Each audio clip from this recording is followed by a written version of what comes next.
Hey guys, Rob Games here. Welcome to a deep dive into the world of Fear, a game that defined a generation of horror shooters. Today we'll explore its gripping storyline, groundbreaking graphics, and why it remains a benchmark for atmospheric gaming. Plus, we'll compare it to a few modern titles that carry its legacy forward, so buckle up because this is going to be a journey into Fear itself. Released in 2005 by Monolith Productions and published by Sierra Entertainment, F.E.A.R, or First Encounter Assault Recon, was a game that seamlessly blended intense first-person shooting mechanics with psychological horror.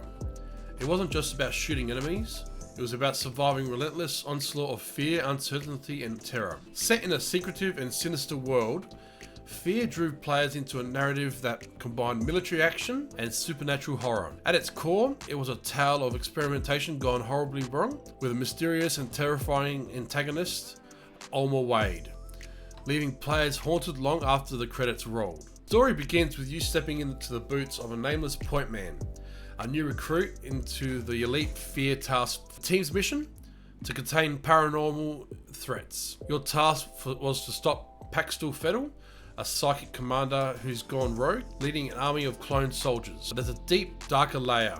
Throughout your mission, you're haunted by Ulmer Wade, a mysterious girl with long black hair and a red dress. Sound familiar? Ulmer's eerie presence evokes imaginary reminiscence of Japanese horror classics like The Ring. As the story unfolds, you uncover a disturbing tale of corporate greed, unethical experimentation, and Ulmer's tragic backstory. She was a child with immense psychic powers, exploited by Armacan Technology Corporation. Experiments on Ulmer turned her into a vengeful force, leading to catastrophic events you're trying to contain. Game storytelling was lauded for its pacing. The slow drip of information kept players on edge, with every new piece of the puzzle deepening the sense of dread. By the time the shocking finale hits, an explosive culmination of supernatural horror, human folly, players were left reeling. For 2005, F.E.A.R was a visual masterpiece. Using the Lift-Tech Jupiter X engine, Monolith's own game engine, the game showcased advanced graphics that pushed the limits of PC hardware at the time. Dynamic lighting and shadows played a crucial role in creating its tense atmosphere. Every flickering light and shifting shadow added to the game's sense of unease. Slow-motion combat sequences, inspired by classic action movies like The Matrix, were a standout feature. With a single button press, players could enter the reflex time, where bullets left glowing trails and enemies crumpled in cinematic fashion. It was a visceral, adrenaline-pumping experience that never got old. Even 20 years later, for its 20th anniversary, I was just playing it, and it's still fun. And let's talk about the sound design. The game's audio was a masterclass in creating tension, from the creak of the floorboard to Ulmer's chilling whispers. Every sound was meticulously crafted to keep you on edge. One of the most groundbreaking aspects of F.E.A.R was its enemy AI. For 2005, the AI was nothing short of revolutionary, setting a new standard for how enemies could behave in first-person shooters. The AI didn't just react to the player's action, it strategized, flanked, and adapted in real time. The replica soldiers, led physically by Paxton Fettel, were more than just cannon fodder. They communicated with each other, calling out your position and coordinating attacks. When one of the soldiers was injured or died, another one would yell out, "One guy dead."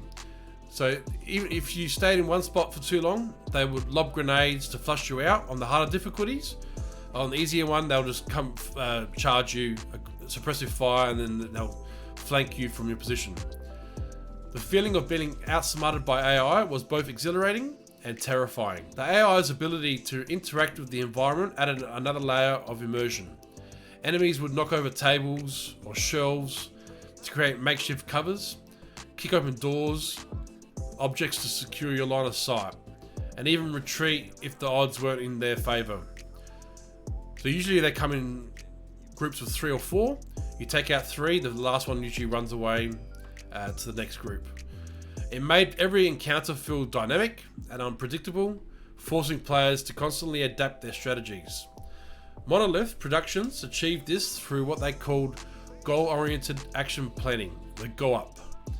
This AI system allowed enemies to evaluate the battlefield and make decisions based on their goals. Rather than following a rigid set of pre-programmed behaviours, It was a system years ahead of its time that remains impressive even by today's standards. Another defining feature of F.E.A.R. was its slow motion mechanic, known as reflex time. This wasn't just a gimmick, it was a core part of the gameplay experience. Reflex time allowed players to temporarily slow down the action, giving them a tactical advantage in combat. The effect was mesmerizing. In reflex time, bullets left glowing trails, explosions unfolded in beautiful detail, and the enemy movements became exaggerated, allowing players to appreciate the full choreography of the chaos. It wasn't just about looking cool, though reflex time was a necessity for survival, especially in the game's more intense firefights. The mechanic was seamlessly integrated into the narrative, explained as a result of the point man's enhanced reflexes. It added a layer of believability to an otherwise supernatural game and gave players a unique edge against the highly intelligent replica soldiers. The cinematic quality of reflex time elevated F.E.A.R. above the other shooters of its era. It gave players the tools to pull off incredible feats, like taking down multiple enemies in a single perfectly executed sequence. It was also a feature that not only enhanced the gameplay, but also made players feel like unstoppable force in the face of overwhelming odds. While F.E.A.R. remains a classic, several modern games have taken inspiration from its unique blend of horror and action. Here are a few standout titles that will scratch the F.E.A.R. itch. Dead Space remake, and also the old Dead Space. While set in space, Dead Space shares the F.E.A.R.'s DNA with its oppressive atmosphere, strategic combat, and a narrative steeped in horror. Doom Eternal, for players who loved F.E.A.R.'s fast-paced combat, Doom Eternal offers a modern take on the frantic skill-based shooting. Any of the Outlast series, that's all with more of the horror elements without any of the shooting. And just recently, Resident Evil 8, blending action, horror, evokes the same kind of tension, adrenaline that made F.E.A.R. iconic. Despite its many strengths, F.E.A.R. wasn't without its flaws. One common criticism was the repetitive nature of its environments.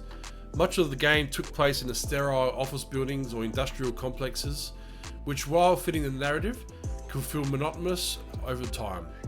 Players often longed for more variety in the setting to break up the visual sameness. Another point of the contention was the story delivery. While the narrative itself was engaging, some players felt the reliance on voicemail messages and scattered documents to convey key plot details disrupted the pacing. For those who didn't actively seek out these elements, the story could feel fragmented or incomplete. Lastly, the game's multiplayer mode, while functional, lacked innovation and polish of its single-player counterpart.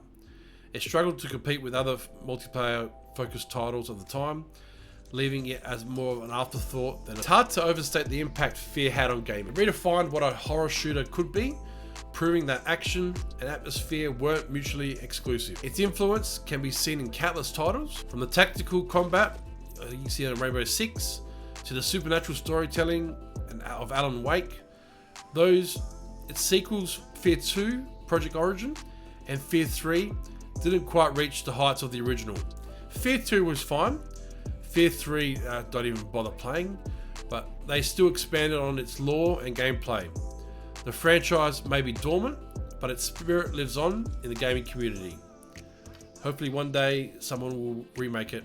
Just F.E.A.R. 1, and that's F.E.A.R. A game that terrified, thrilled, and inspired a generation. Whether you're revisiting it for nostalgia or experiencing it for the first time, F.E.A.R. remains a must-play for any fan of the horror or first-person shooters.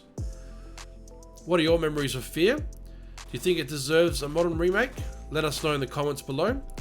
Don't forget to like, subscribe, and hit that bell icon for more deep dives into gaming classics.